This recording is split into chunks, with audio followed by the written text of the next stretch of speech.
Welcome to the Business Spotlight, where today the spotlight is shining on Paul Rae from Jigsaw Cloud. Welcome, Paul. Nice little wave there. To start us off with, can you tell us a little bit more about you and your business, please? Well, my name is Paul Rae, and I'm the CEO of Jigsaw Cloud Limited, and the full shareholder, which is a nice place to be, I guess. Jigsaw Cloud Limited are a human resource technology reseller for SuccessFactors, SAP SuccessFactors, and we are very much focused on small and medium organizations here in the UK and Ireland. Okay, and you've been going since about 2004? So we've been working with SuccessFactors and a number of other HR tech vendors since 2004 continuously. In 2011, SAP purchased or acquired SuccessFactors, and SAP have a very, very strong channel program. They're very committed to the resellers, especially for small and medium businesses. They had an on-premise HR solution that they kind of started to run down and put all their investments into their cloud solution. And we were invited to be a reseller for them and very much took them up on that. And we dropped some of the other vendors that we're working with, such as Cornerstone, Saba, so on and so forth, and really put all our focus onto SAP SuccessFactors, which proved to be the right decision. Okay, so I'm going to now step back to like 2004 time. What was your decision behind starting your own business? Is that something you wanted? Yeah, it's something I'd always wanted to do. I'd always been interested in doing it for myself. The motives behind that, I think I've learned more and more about them as I've just got older. But I was always quite keen to do my own thing. I remember when I left Cisco Systems, I went and worked at Cisco Systems for 2 years as the head director of learning for Europe, the Middle East and Africa, which was a great job, a great place to be at the time. Had a new boss who was based in America. We didn't get along and I was invited to go and do other things. And I decided to leave and had a little windfall from that because of, I'd been successful and had a bit of good fortune. And I decided to go and work for myself, or I thought about working for myself. And I'll never forget a conversation I had with my brother, interestingly enough, about, doing it. And he said,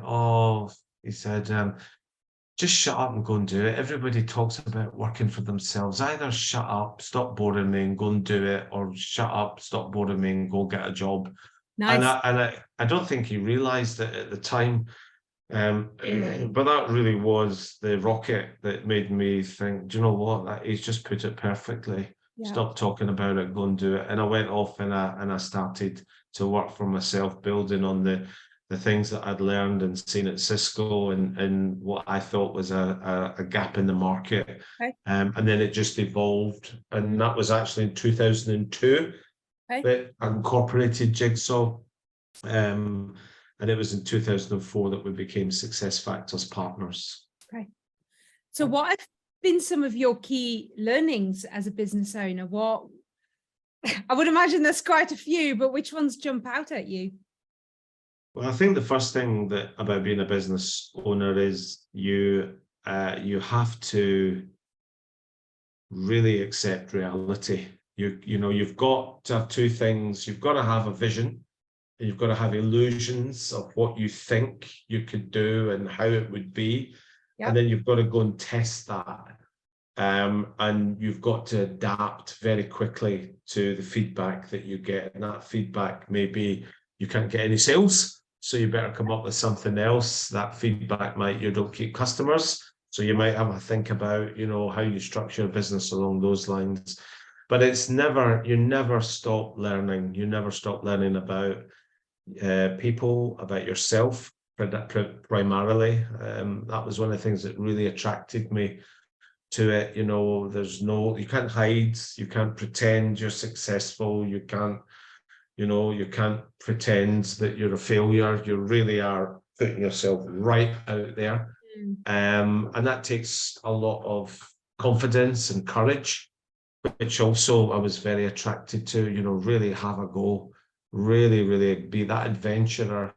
From my previous life, not in Cisco, but before that I was in the Royal Navy, and I really enjoyed all that stuff. So there was a little bit of that there as well. But you what have you learned? I mean, everything I've learned everything about everything. You know, you could write volumes on what you've learned. I think as business owners, we probably all can write books and books and books upon, you know, the things we've learned in the.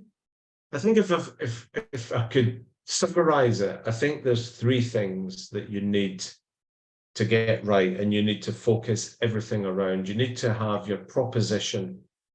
Okay, you need to constantly be developing, honing, iterating, finessing your proposition, whatever it is. If it's a product, if it's a service, you need to understand that proposition, and that includes the actual what you're offering people as well as the market. Yep. You need to understand these two things and never stop thinking, reflecting, analyzing, and taking action on your proposition. And you need your proposition needs to be right.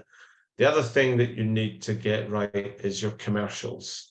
If your commercials are wrong, you'll either price yourself out, or you won't make the profits to be economically sustainable. Yep. And the commercials and the proposition have to be aligned. There's a relationship between these two. People will pay for value, and that value has to sustain your livelihood, your payroll, your product development, your supply chain, whatever it is, the commercials have to be right. If you're too competitive, you put your business at risk. If you're too ambitious on your profits, you price yourself out. Yeah. And then the third thing that I would say that's really important that you need to really understand and focus on is your relationships. Relationships with your customer, relationships with your employees, relationships with your partners. So we have partners, we resell a product for a very large, very successful, very powerful software company, SAP. But the most important relationship that you need to focus on this journey is the relationship with yourself. I love that. Absolutely. And I think in my experience, that's what a lot of business owners either don't realize when they start, or one that takes them too long to learn. Yeah, absolutely. I would say so, you know, and that's goes back to my earlier comments. You know, if you're going to set your own business up, you are living in reality. Yeah. There is no escape. No. You build a product, you put it in a stall, people come and buy it. That's the reality. Yeah. You've got £1,000 takings. You build a product, you put it in a stall, in a market, no one buys it. That's the reality. And you can either say, you know, that's amazing, I'm so, you know, whatever, you've got to feed off that reality. Yeah. So it's the illusions, the vision, everything that we have starts in someone's head. This pen started in someone's head, right? So whatever you're doing, your service, your proposition, whether it's a service or a product, it starts in your head with your vision and your idea. And as you turn that idea into reality, you're then bouncing it off people, which we call the market, and you're going to get feedback on that. And if the feedback's positive, you then got to think, how do you protect your proposition? How do you protect your customers? If the feedback's negative, why? Why didn't people want to buy this? What do people want that will, what do I need to change in order to get something that people will see value in? And if you can't in yourself emotionally deal with that, deal with the 99 problems, and one goes away and one Yep. arrives, if you can't deal with the highs and the lows, if you can't deal with the humiliations of your ideas failing and take that away, and rather than kind of sit on a pity pot, become more determined and think, right, that didn't work, what am I going to do?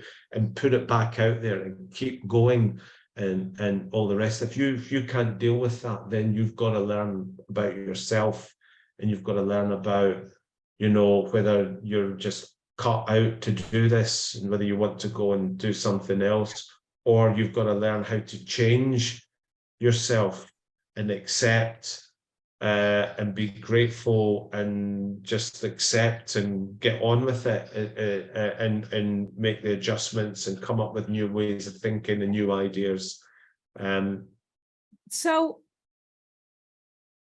when you, who are the people around you that you would have reached out to when you got to a stage where things were really tough and you might have had a moment of, gosh, where do I go next? Who was your support network? Wow. I think what I would say there is no one. Okay. I think that's one of the things you've got to understand. It's very, very lonely working for yourself. Your successes are kind of yours. I don't have a business partner. I've had directors and, you know, senior people come and go, which is another part of my journey. Some of that's been amazing. Other times that they've come, they've outgrown me. They've outgrown the business, their skill set. You know, they developed, you know, and they had to move on. Some wanted to, some didn't. And you've got to be able to do that. And I could talk about that a little bit. But at the end of the day, you can't do this. No one can do this for you. At the end of the day, you make the decisions. You're accountable for those decisions, whether you like it or you don't like it. And that accountability is a bank account. And there's either no money in it or there's money in it. You can either pay your bills or you can't pay your bills. That is what a business is. It's a going concern that can pay its liabilities when they fall due. That's it. And that's where your accountability is. So talk me through some of the, absolutely love this. I often talk about this because, again, it's something that a lot of business owners underestimate. And I often say that running a business is not for the faint-hearted. How do you deal emotionally? How do you deal with when you have people that are part of your business that either they outgrow you or you outgrow them?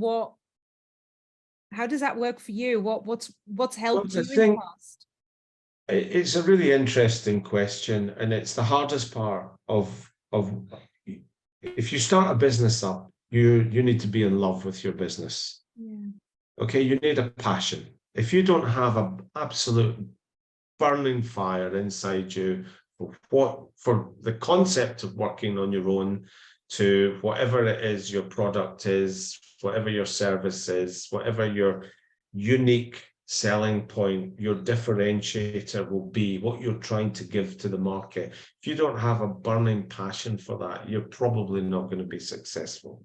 That's the first thing. The second thing is that you need to bring people onto your team. You can go from paddling your own canoe. Actually, you need a little, boat with 2 people, then it turns to 4, then suddenly you're a little fishing trawler, and that just keeps going on, and I could keep going on, and you need, bigger boats, need bigger crews. And the people that you want them to have a semblance of that passion. Now, some of it will rub off on them, but you want people who feel that kind of love for what they do as much as you do, or that's aligned with it. You don't want, you don't really want transactional employees that, you just, there's your job, do it, turn the handle, there's your money, and, oh, you're leaving, big deal. So that I found I needed to do that because it's very much a service, a great product, but we're doing really unique services around that product. And I'm still like that today. The problem that you have is that as you're successful, the people that you go from a 5-man business to a 15 people business to a 30 people business, totally different people. And people that want to come on the journey with you are not always the right people to go on the whole journey with you. And actually you and yourself, you know, you'll go up and then you'll hit a barrier and you'll flatten and you'll think, okay, what's going wrong here? Why am I not growing? Why am I now hitting, you know, 2 years of zero or you know, in different, you know, small single figures or even, you know, teens or whatever growth. And that you've got to have the ability to, as you kind of adopt people into your family, your business, and give them significant roles, you've also got to have the ability to hold them to account and to call them out when they're not necessarily, when they're, you know, because people can quite quickly go from being, you know, real, you know, they're in the fight with you to, you know, very much looking after their own self-interests as well. And that can be quite, you can be quite clouded, or certainly I was quite clouded in my judgment as to, you know, when it was time to let go of people and move them on. And that's not always an easy thing to do, but it's an essential thing that you have to do as you go through. And of course, you're constantly challenging yourself, and I've talked about that. So you're constantly asking yourself, is it me? Before you're asking, is it them? But sometimes it is them. And I always struggled a little bit more with it's them rather than it's me. Would you say that that's easier or harder in a smaller business than it is in one of the large? I mean, you said you worked for Cisco. Is that do you see the difference between those? It's massive.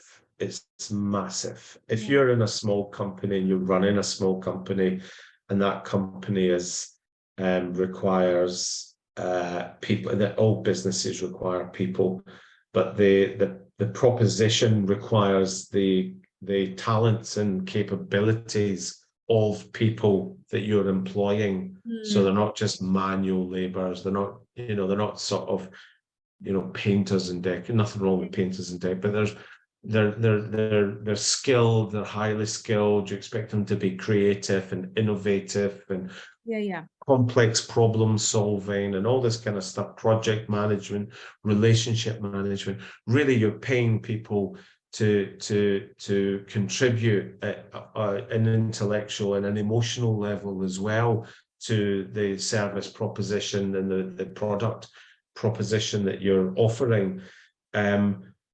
What you really need to do in a small business is that you need to say, well, what's the benefit of a small, why would someone work in a small business? And people will be, what can attract people to a small business over a big business? Well, in a big business, we're conditioned, and not unreasonably, to be quite vanilla, to be quite innocuous, to keep our personalities turned down, to keep our ideas and you know, our opinions. Everyone's got opinions, and in big businesses, you know, if everyone had an opinion with 40,000 people or whatever, 10,000 people or whatever, it's a struggle. It's a struggle. A small business, you've got to make sure that people have a voice, that make sure that they feel a huge sense of belonging. That they're contributing, that they're valued, that they're part of it all, and if they do esteemable things and they're delivering results and good projects and good customer service, that they're held in esteem. And that's a lot of that's down to your leadership. And if you're doing that in a small business, then you're creating a very you're trying to create a very engaging working and employment experience for people. You're trying to have a lot of engagement with them, valuing them as customers. And when that is going well, that is a real part of your differentiator if you're in the service industry. which most of, or if you're in an industry where you're developing a lot of IP for product. So again, if you've got developers or engineers or production engineers or whatever it is you're doing, if that then starts to be in a misalignment of their capabilities and their talents to the point where they're just not really delivering what needs to be delivered, and you have to reconfigure the business, which is a very nice way of saying letting people go. That can be emotionally a lot more distressful than, say, in a bigger organization where people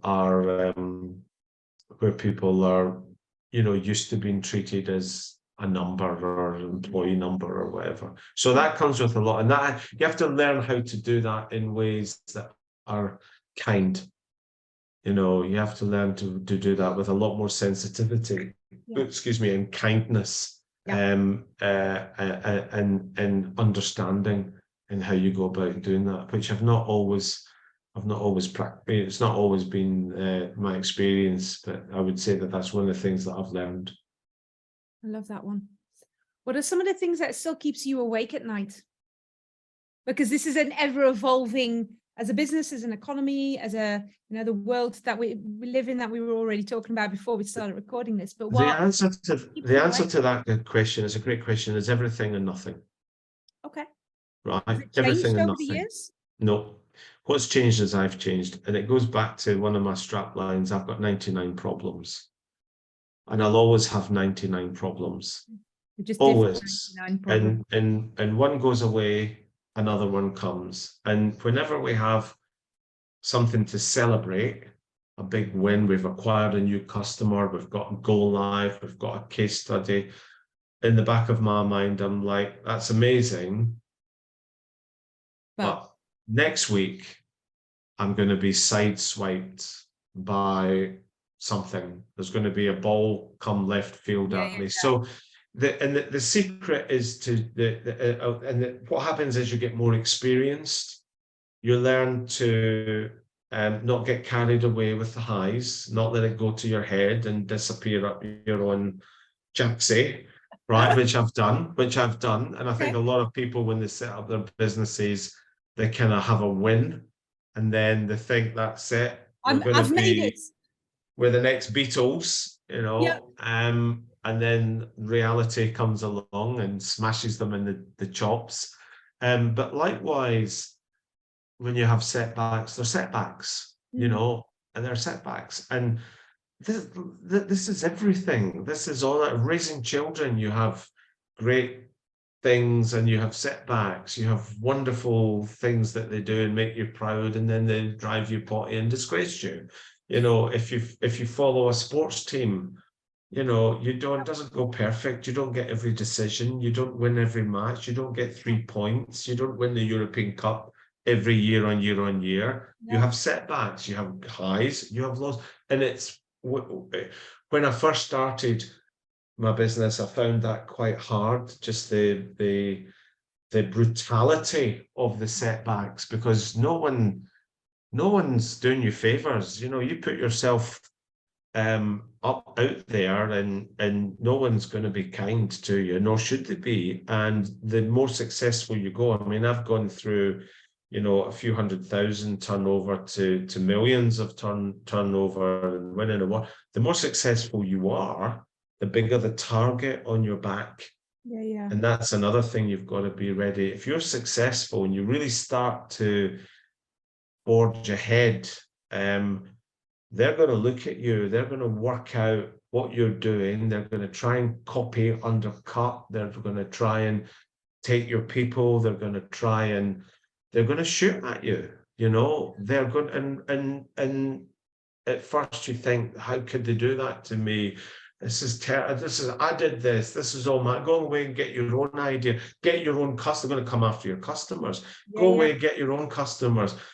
But at the end of the day, you're going into a highly, highly, highly competitive place, and you're going to have to be ready to compete in the same way that a boxer or a rugby player or a golf, whatever we see these you know, sports competition or film, music, whatever. That's the world that you're going into, and you're going to have to be ready for that. It's an interesting one, isn't it? Because you think copying is, what did they say? Copying is the biggest form of flattery as a business owner, but actually equally it's the most devastating, because like you say, you think, crikey, go and do your own thing. I've just sorted this.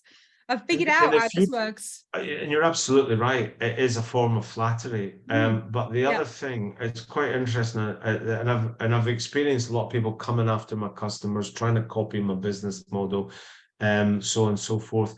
But the other thing that you've got to do is you've got to make sure that your proposition is so unique that it's not, you can't just cut and paste it. Yeah. You know, and in a lot of ways, you've got to have a creativity, you've got to have an innovation, you've got to have a unique signature as a leader and as an organization that makes it very, very difficult to copy. Right. And if you think about, there's a great saying that the only people that create wealth are engineers and artists. Everyone else just moves it around. I love that saying. And if you think about artists, the great artists, I love art, and I do paint and all. I don't know if you can, if you've seen, I've got. Oh, is that yours? Yeah, it's mine. Nice. I actually sell art on the side. It's another story. That's for a different video. The great artists just couldn't be copied. You know, they couldn't copy, you couldn't copy Picasso. You could try and you could get somewhere there, but you could never actually copy Van Gogh or so on and so forth. Yeah. And again, I think that, you know, as a business leader, you've got to bring that to your mix. Now, it doesn't need to all be you. That's the other thing I would say. It doesn't need to all be you. What you've got to be able to do as team leader, and again, this comes back to your first question, what do you learn about yourself, is you need to know where you're shit, right? Sorry, am I allowed to use swears in this? You can swear whatever, you can do whatever. Don't say, I'm from Glasgow, so be very, and I was 10 years in the Royal Navy, so be very careful saying that. But you've got to know what your weaknesses are. You've got to embrace them, and you've got to accept and embrace them, because they will not, you can't hide them. Not when you're running your own company. You cannot hide them, right? And what you've got to do is you've got to make sure that the people you put around you have got the strengths that you don't have. Because you ain't going to be doing the job of 10 people. No. You're running your own business. You got to get the right 10 people to do the job.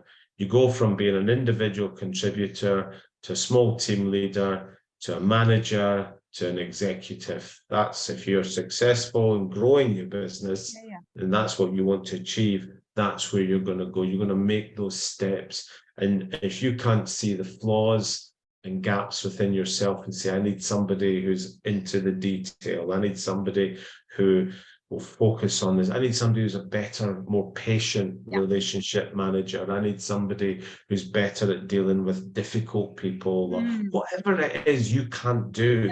You had better make sure that you put a team around you that fill all these gaps. And in a lot of ways, that's the hardest thing as you grow, because it's a different skill set that you need.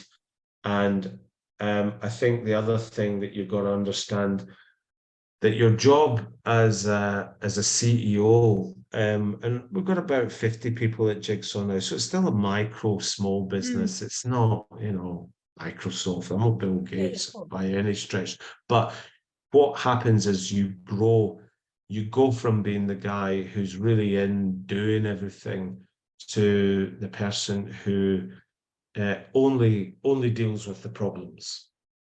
So all the easy, simple, no-brainer decisions I don't get involved in, because people do that. It's the really hard ones that find their way onto my desk. And that's what, you know, you're doing as a leader. You know, you're putting the right people together, you're setting the vision, the strategy, constantly developing the value proposition, making sure that commercials, the relationship, and the service value proposition are all correct, being exploited, market opportunities, defending your turf from the competition, making sure that's done, but putting the team together, but your day-to-day is going to be the complicated problems that they don't want to solve themselves, or don't feel that they can or should solve themselves, that you've got to come up. You've got to sometimes make tough decisions all the time. And the more successful you are, the harder it gets. At what point in your business career did you all of a sudden realize that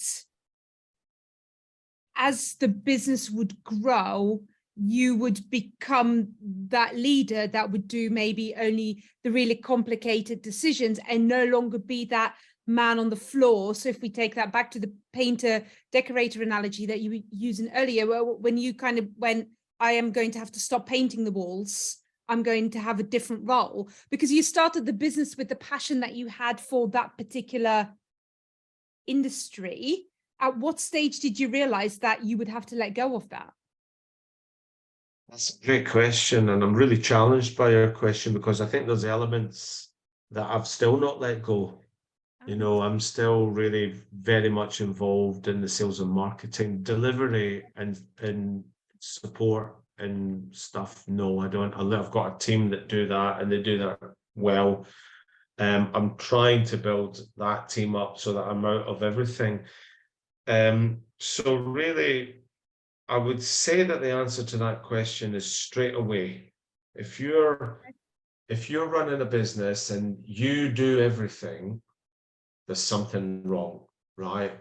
I think there's something wrong. If your proposition and your product service mix, it might be no service, only product. It might be no product, only service. Yep. If your differentiator is all you and only you, then I think you're in real trouble. I think you're in real trouble for a number. You can't scale for the first. That's the first thing. The second thing, you're deluded. So you're gonna struggle there.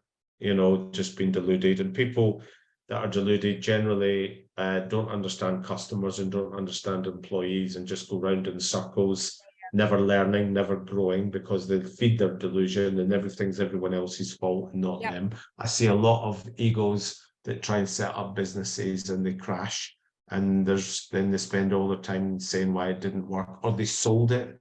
That's another one you get. They sold it. What you don't realize, or what you find out later, is they sold it for £1, you know, but they walk around like, oh, I sold my business, and they're in the cheapest, scabbiest suit and shoes you've ever seen. You know, no offense, but they kind of create one impression, and the doesn't Glad really you can't get see my backed shoes up. right now.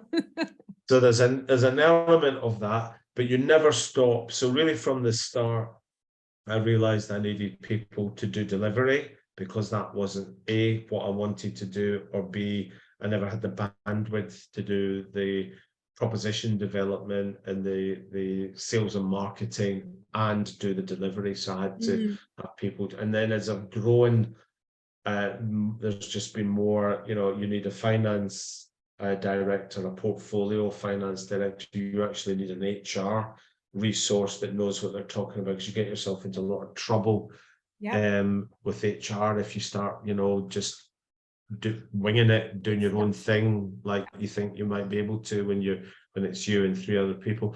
You know, you probably need somebody that can help you out with IT. So suddenly you need all these people around you, and they all become more significant. You need that. So the answer to that is from the start and never. So it's almost like it's a continuum of continuous awareness that you need to roll yourself further and further out as you snowball, as the business grows like the snowball. You need to keep on the outside of the snowball, and you need to keep walking on it to keep it moving and growing. It's so easy to stick your feet into the surface of the snowball, and then you go over and suddenly you're trapped inside it, and it stops moving. So how long can you, like, if tomorrow you got the opportunity, and probably for you this is terribly uninteresting, but if you've got the opportunity to go on a cruise for 6 months, you're used to boats, so you might go, I've been on a boat for all my life, I'm fine, thanks. But if you got the opportunity to go on a cruise for 6 months and you knew you had no internet or no access to a phone, how long can you be out of the business for before it would really have an impact? An impact on me or an impact on the business? On the business. So that's the best and most important question that I'm asking myself at the moment. And in actual fact, where we are with the business is I really want to be in a place where I can do that, not a cruise. No, I can imagine that. And what I want to be able to do is Jigsaw are a very, very successful SuccessFactors reseller. We're very, very successful. We are globally, and SAP have 15,000 partners globally. The SAP partner market is worth about $200 billion globally. So Wow. It's a huge, huge market. Cloud is the future, and all the focus has been on cloud, but the big revenue is still their on-premise, and they're trying to get all their big fat enterprise customers off on-premise onto the cloud, so on and so forth. The issue that I have got is my success is constrained to the UK and Ireland. Okay, where we're one of the top 3 cloud resellers in Northern Europe. But we just do the UK and Ireland. So in Northern Europe, which is one of SAP's top 3 regions, as you can imagine, we're one of the top cloud resellers, but we only sell one product in one of their countries. So we don't sell finance, we don't sell manufacturing, we just sell HR. And we don't sell in France and Scandinavia and the Balts and all Poland and all that stuff. So I've got a lot of SAP executives saying, this is where we want to go, and you're the model. So I want to be able to go and shut the door on the UK, let that look after itself completely, and I want to be able to go off into other countries and set up Jigsaw in other countries and as a partner of SAP and leverage everything that we've got and whoosh, get in there and exploit these opportunities. I'm not ready to do that as of yet. I made my final senior hire about 2-3 months ago. That's going very, very well. And the question to your answer was how long before the business would go down. I think it would struggle. I think what would struggle would be leadership. And I think that getting somebody that's got my level of leadership is quite a challenge, because in a business like mine, and in most businesses, there's a lot of tensions between sales, production, service delivery. You're just going to get tensions between the different parts of the business. Every business has that. They all have different targets and requirements. Yeah, and it's healthy, and if my professional services chief operations officer, she wants enormous depth and breadth in the service delivery team. She wants the best wages. She wants to keep people, give them the best benefits. She wants to be the most competitive in the sales process and all. And over here, the finance director's not quite buying into that vision. And then the sales guy's not quite buying in. So you've always got these tensions that you as the team leader have to set over. And if you are going to go on a cruise, you need to replace yourself with somebody who can really manage those tensions, else they get, a football team of boys will turn on themselves if they're not properly managed, right? Go to Lord of the Flies, okay? And I used to coach my son's football team, and you've got to keep them all together, and that's one of the big roles of running, I think, a small business. over a larger business. But even in larger businesses, you need to have somebody who's keeping it all together and who's making the decisions. This is what you've got to do. These are the parameters you've got to do it in. Off you go. What does Paul still want to achieve in the next 5 years? Not the business, but what do you still want to achieve in the next 5 years? Well, I'm getting married in September to my Congratulations. partner, which is exciting. I want to go and set the business up in other countries. I have a son in the industry who's marrying, I have two sons in the industry. My son's marrying a girl who's also in the industry, not success factors, but professional services, that small tech, all the rest of it. So they're only in their late 20s, so it's far too soon to decide what they want to do with themselves. So I need to decide on what my exit plan is, and I don't have that exit plan as of yet. Okay. So obviously you sell it and retire, or you hand it over. So I've got two options really there. Okay. And then obviously you want a painting, to do something with your painting, I take it, if you like painting. Well, it's quite interesting. My wife is an accountant, and she's also does, she's a potter. And wow. She's very creative family. Yeah, they're in IT, very technical. We're both maths graduates and arty-farties with a very, very interesting combination. But yeah, I think I would like to just have an easy life, just enjoy my life. You had the opportunity to go back to 18-year-old Paul. What would you tell him? I would tell him nothing. Tell me more. I would tell him absolutely nothing. I would just say, go for it, just do what you think's right, because I think 55-year-old Paul is the product of what 18-year-old Paul and everything in between did. And I think to go back and tell 18-year-old Paul, don't do this and don't marry her and, all that nonsense. I wouldn't be a 55-year-old Paul, and I kind of like 55-year-old Paul. I think he's doing all right. I think he does a good job. He's got his flaws and can be a bit of I'll try not to use a swear word, but a bit of a twat sometimes, like we all can.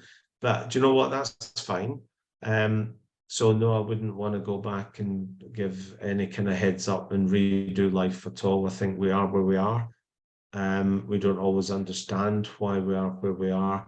And by that, I mean, we don't always understand how privileged and grateful we should be to be whatever's gone in the past, whatever, unpleasantness we've experienced in our life. It didn't kill me. I'm here. Do I regret or resent not being Steve Jobs? No, not at all. I'm in a really good place in life. It could all go in 3 months because that's the nature of small businesses. But I'm happy with it and I'm grateful for it. And I think if I'm really, really honest with myself, and I'm saying this from a place of gratitude, and I think most people are like this, there's 7 billion people on this world, on this earth, and I would say that there's a vast majority of people, if they had my life, would be living their dream. I paid a price to get the life I've got now, but I think when we might be benefiting from the financial rewards of having our own business, I think we just need to, yes, you earned it and you paid a price for it that maybe other people didn't want to, but at the same time, you've got to, it doesn't define you, it doesn't change what's in here, it doesn't, you don't get a perfect body and a perfect soul. That Radiohead song, I want a perfect body, I want a perfect soul. Yeah. You don't get that from money. You can't buy happiness. You can't buy relationships. You can't buy inner peace. You can't buy your health. You can't buy your family's happiness. And if you try to do that, you go down a very, very dark road, because life isn't like that. And as we grow and as we aspire and as we become more successful materialistically, we've got to really, that actually holds a big light up to the other aspects of our life that money cannot buy. Yeah. And my 18-year-old self, he did all right, and I wouldn't go back and tell him to do even better if. Absolutely love that answer. I really do. Last question. If you, knowing what you know now, would you start a business again? Absolutely. 100%. And I Okay. mean, the sleepless nights, the worries, the stresses, the ducking and diving, the robbing Peter to pay Paul, the drawing money out of the hole in the wall with the credit card to get enough money to pay to the one of the two employees so that they get payroll met. I mean, I've done it all. You name it, I have done it. I have been absolutely on the edge so many times and managed to not go over. And that is emotionally and psychologically agony at the time. But I would absolutely go back and I would relive it all again, just for just the person that's made me, the journey that it's given me, but also the people I've taken with me and the people who have benefited from what I've done, and the customers I've got, and the relation, and seeing them thrive, and seeing in the partnerships at SAP and just making that contribution, being one of these people who builds things in the world, builds other people's careers as well as my own, as I've taken them with me. I would absolutely 100% go through it all again. That answer makes my heart sing. I absolutely love that. That's a beautiful note for us to end on. Thank you so much, Paul, for your time, sharing your story, and for your wisdom. There's some really great little nuggets and pearls in there that will be very useful, I'm sure, for anybody watching this. The link to connect up with Paul and his business will be in the comment section below. Thank you so much for watching the Business Spotlight. Until next time. Thanks very much.